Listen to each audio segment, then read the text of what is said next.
সাকিব ভাইকে আপনি বিয়ে করবেন? যদি ভাইয়া চান্স দেয় বা রাজি থাকে তাহলে রাজি। সাকিব ভাই, আমরা দেখতে পাচ্ছি যে আপনার পাশে একটা মেয়ে দাঁড়িয়ে আছে। আসলে এই মেয়েটি কে, আমি একটু মেয়ের কাছে জানতে চাই। আপু, আপনার নাম কি?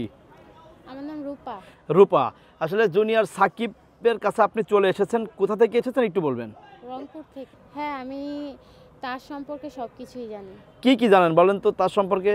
যে আপনি বললেন যে সে কিন্তু অনেক দিন আগে হাসপাতালে ছিল, তার সাথে একটা দুর্ঘটনা ঘটেছে, সেই বিষয়গুলো আপনি জানেন?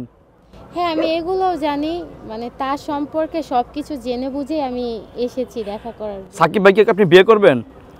যদি ভাইয়া চান্স দেয় বা রাজি থাকে তাহলে রাজি। চলে গেছে, চলে গিয়ে আমার কাছে থেকে আমার বুকে মাথা রেখে আমার কথা বলছে, এখন মার বুকে মাথা রেখে এখন মার কথা বলে। এই যে দেখছেন আরেক ভাই চলে আসছে, গাড়ি থামা, এই যে গাড়ির দিকে তো দেখেন, এই যে গাড়িটা দেখেন, এই যে এটি হলো ভালোবাসা। এই ভালোবাসা একদিন দুই দিন অর্জন করি নাই, এই ভালোবাসাটা 8 থেকে 9 বছর ধরে অর্জন করছে। আচ্ছা, আমরা দেখতে পাচ্ছি যে আপনার বাসা কোন জায়গায় জানো? রংপুর। রংপুর থেকে একটা মেয়ে চলে এসেছে সাকিবকে বিয়ে করার জন্য, দেখার জন্য ভাই, মানে দেখা করার জন্য। যাই হোক, আপনি তো তাকে ভালো তো বাসেন। জি। তার মানে এই যে মানে এখন পর্যন্ত বাংলাদেশের কোন কোন জেলা থেকে আপনার সাথে দেখা করার জন্য মেয়েরা আসছে? অনেক ডিস্ট্রিক্ট থেকে আসছে। আচ্ছা সাকিব ভাই, একটা কথা বলবেন, আপনার সাথে যে sure. ঘটনা ঘটছে, ঘটনা ঘটার পর প্রেমের অফার কি বেশি আসে না কম আসে? দেখলাম আপনাকে ওই ইয়াতে, ওই টিকটকে দেখার পরে আজকে দেখি যে এইখানে আপনি, ঠিক আছে, ওই নামই আসি। আচ্ছা সাকিব ভাই, মানে আপনার সাথে যে ঘটনা ঘটছে, আপনি তো এখন পুরোপুরি সুস্থ না? আচ্ছা, আপনি কি এখন পুরোপুরি সুস্থ?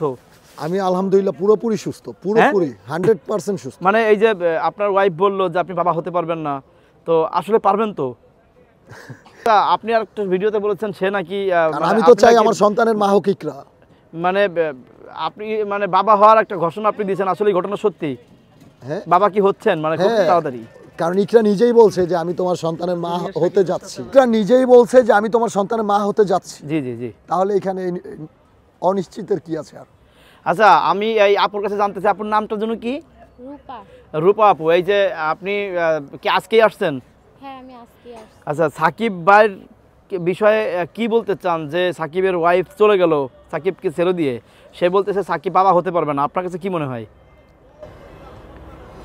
ইকরা যেটা করেছে সেটা হয়তো তার মায়ের বুদ্ধিতে করেছে, কারণ আমি যতটুকু জানি সে বয়সও অল্প, মানে মার কথায় চলে। তো বয়স একেবারে অল্প না, 19 প্লাস হবে।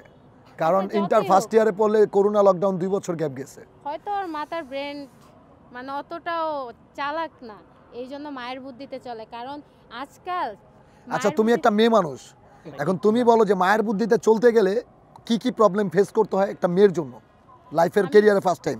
আমি যতটুকু জানি যে বিয়ের পর একটা ভিডিও নিয়ে নাও। হাজবেন্ডই হয় একটা নারীর সব কিছু, আর একটা সংসার নষ্ট হয় তখনই যখন মায়ের বুদ্ধিতে চলে।